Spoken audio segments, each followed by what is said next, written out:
আমি দীপক মাইতি।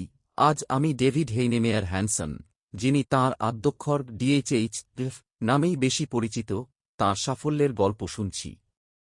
তিনি একজন ডেনিশ প্রোগ্রামার, লেখক, উদ্যোক্তা এবং রেসিং ড্রাইভার। হাতে থাকা প্রতিটি বাড়তি টাকা কি ভবিষ্যতের জন্য বিনিয়োগ করা উচিত, নাকি এমন কোনো পর্যায়ে আছে যখন অর্থব্যয় একটি সুন্দর ও সার্থক জীবনযাপনের অংশ হয়ে ওঠে?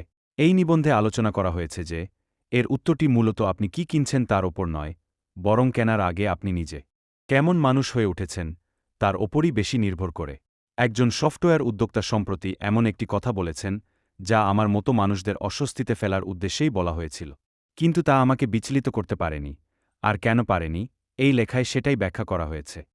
সম্প্রতি একটি পডকাস্টে ডেভিড হেইনেমেয়ার হ্যানসন ডিএইচএইচ যুক্তি দিয়েছেন যে যিনি মূল্যবান কিছু সৃষ্টি করে ভালো আয় করেন, তার একটি নৈতিক দায়িত্ব হল সেই উপার্জনের কিছু অংশ সুন্দর সব জিনিসের পেছনে ব্যয় করা, যেমন সেই সম্পদের কিছুটা ইতালিতে পাঠিয়ে কারিগরদের দিয়ে একটি ফেরারি গাড়ি তৈরি করানো। তিনি বলেন, উন্নত ও আরামদায়ক জীবনযাপনের আকাঙ্ক্ষা করায় কোনো লজ্জা নেই। আর কেউ যদি এমন গাড়ি না কিনত, তবে পৃথিবীটা আরও শ্রীহীন হয়ে পড়ত, যদিও লাখ লাখ মানুষ হয়তো কেবল রাস্তার পাশ থেকেই সেগুলোর সৌন্দর্য উপভোগ করে।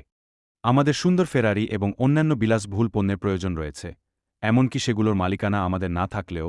এই বিষয়ে হ্যানসনের কথা শোনাটা জরুরি, কারণ তিনি এমন কোনো প্রতিষ্ঠাতা নন যিনি নাটকীয়ভাবে নিজের কোম্পানি বিক্রি করে এখন সেই অর্থ কিভাবে খরচ করবেন তা নিয়ে ভাবছেন। প্রায় 2 দশক ধরে তিনি এমন একটি সফটওয়্যার ব্যবসা পরিচালনা করছেন যা লাভজনক ও স্বাধীন থাকার পাশাপাশি সচেতনভাবেই প্রচলিত ধারার বাইরে, এমন এক ধরনের কোম্পানি যাকে ভেঞ্চার ক্যাপিটাল বা ভিসি জগৎ স্রেফ লাইফস্টাইল বিজনেস বলে তুচ্ছজ্ঞান করে। তিনি কখনোই অতিদ্রুত প্রবৃদ্ধির পেছনে ছোটেননি, কোম্পানিকে শেয়ার বাজারে তালিকাভুক্ত করেননি এবং সমসাময়িক অন্যদের আচ্ছন্ন করে রাখা আকাশচুম্বী বাজার মূল্যের মোহকেও উপেক্ষা করেছেন। সেই দীর্ঘ সংযমের পথ পেরিয়েই তবে তার জীবনে ফেরারি গাড়ির আগমন ঘটেছে। তার লেখা পড়তে গিয়ে আমার বহু বছর আগে লেখা একটি কলামের কথা মনে পড়ে গেল।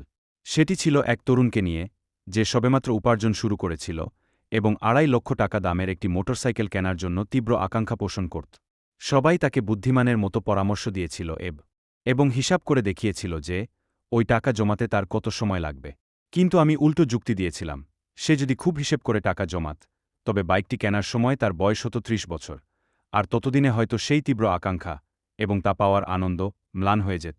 আমি বলেছিলাম, এখনই এটি কিনে ফেলো এবং নিয়মটা একটু ভাঙো, কারণ নিয়ম তো কেবল একটি লক্ষ্য অর্জনের উপায় মাত্র। আনন্দের প্রতিটি মুহূর্তকে কোনো এক পুণ্যময় ভবিষ্যতের জন্য স্থগিত করে রাখতে হবে, এমনটা বিশ্বাস করা কলামিস্ট আমি কখনোই ছিলাম না। এ কারণেই ফেরারি সংক্রান্ত যুক্তিটি ডিএইচএইচ এর পরামর্শের মূল জোর কিন্তু সেই বিলাসিতায় নয়, বরং তার আগের দীর্ঘ 20 বছরের সংযমের মধ্যেই নিহিত। সহজ বা চটকদার পথ বেছে না নিয়ে ধৈর্য ও শৃঙ্খলার যে দীর্ঘ পথ তিনি পাড়ি দিয়েছেন, সেই গল্পেরই চূড়ান্ত দৃশ্য হল এই গাড়িটি।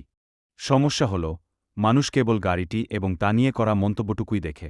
পুরস্কারটি সবার চোখে পড়ে, কিন্তু তা অর্জনের পেছনে যে কঠোর শৃঙ্খলা কাজ করেছে তা আর দেখা যায় না। তবুও মোটরসাইকেল আরোহী এবং ফেরারি গাড়ির মালিক এরা একে অপরের বিপরীত নন। তারা আসলে জীবনে ভিন্ন ভিন্ন পর্যায়ে থাকা একই ব্যক্তি, প্রত্যেকেই নিজের আর্থিক সামর্থ্য ও পরিস্থিতি অনুযায়ী অর্থ ব্যয় করছেন। একজন তরুণ ব্যক্তির উচিত নয় এমন কোনো সাধারণ আনন্দের সুযোগ হাতছাড়া করা যা তিনি অনায়াসেই উপভোগ করতে পারেন, কারণ কিভাবে জীবনকে উপভোগ করতে হয় তা শেখাটাও ঠিক কিভাবে সঞ্চয় করতে হয় তা শেখার মতোই গুরুত্বপূর্ণ। অন্যদিকে একজন বয়স্ক ব্যক্তির উচিত নয় সেই অর্জিত পুরস্কার বা সুখভোগের দিকে হাত বাড়ানো যা পাওয়ার মতো কোনো কিছু তিনি এখনও গড়ে তোলেননি।